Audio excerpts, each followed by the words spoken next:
Geneva. Anong pangalan ng lugar na to? Geneva. Hindi, yung pinaka itong parang ano niya, park. Jet 2. Jet 2. Jet 2. Ang ganda ng lake. Sabihin ng Jet 2 is fountain. Oh. Jet 2.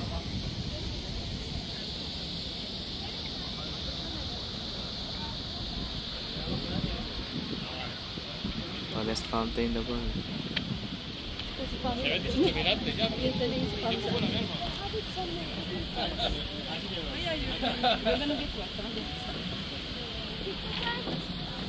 Mia will stop at one point, keep the thing, and